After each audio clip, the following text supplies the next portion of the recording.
एक दिन गौतम बुद्ध ने एक दुखी व्यक्ति को देखा।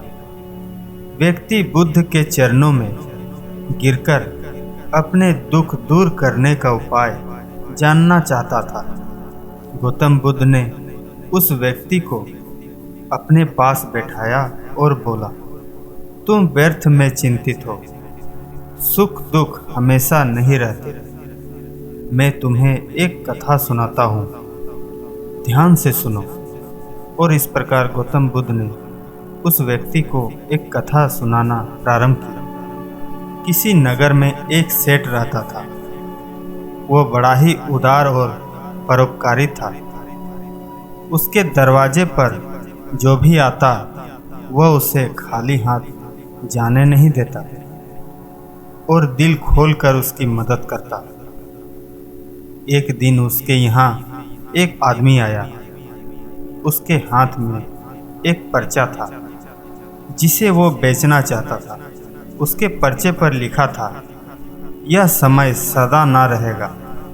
इस पर्चे को भला कौन खरीदता।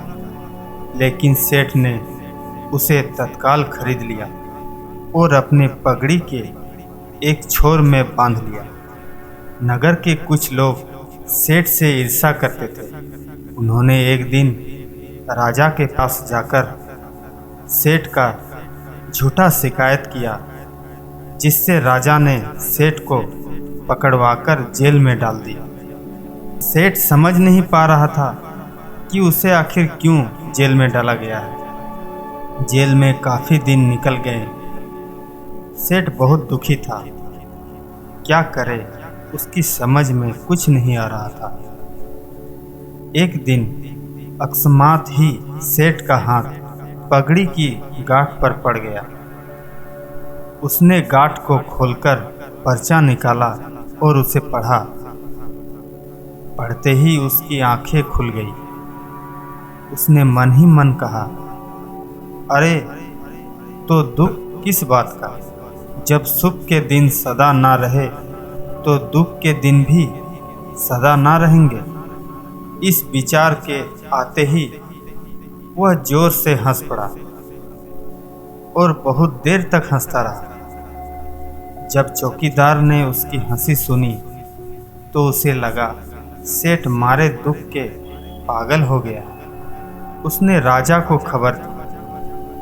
राजा आया और उसने सेठ से पूछा, क्या बात है, तुम इतने हंस क्यों रहे हो। क्या तुम पागल हो गए हो। तुम्हें इस बात का जरा भी दुख नहीं कि तुम कैद हो। सेठ ने राजा को सारी बात बता दी। उसने कहा, राजन, आदमी दुखी क्यों होता है। सुख दुख के दिन तो सदा बदलते रहते हैं। सुख और दुख तो जीवन के दो पहलू हैं। यदि आज सुख है तो हो सकता है कि कल हमें दुख का मुंह भी देखना पड़े। तो भला हमें इस बात पर क्यों व्यर्थ चिंता करना चाहिए। यह सब बात सुनकर राजा बहुत प्रभावित हुआ और उसने सेठ को जेल से निकलवाकर उसके घर भिजवा दिया। सेठ आनंद से रहने लगा, क्योंकि उसे ज्ञात हो गया कि सुख के साथ साथ दुख के दिन भी सदा नहीं रहते। कथा सुनकर व्यक्ति का मन का बोझ हल्का हो गया। उसने गौतम बुद्ध का आशीर्वाद लिया और अपने घर की ओर चल दिया। दोस्तों, हमें उम्मीद है कि यह कहानी आप सबों को अच्छा लगा होगा। इसी प्रकार के और भी वीडियो पाने के लिए हमारे चैनल ज्ञानी कथा को सब्सक्राइब करें, लाइक करें और अपने दोस्तों तक शेयर करें। तो मिलते हैं एक और वीडियो के साथ। तब तक के लिए नमो बुद्धाय, धन्यवाद।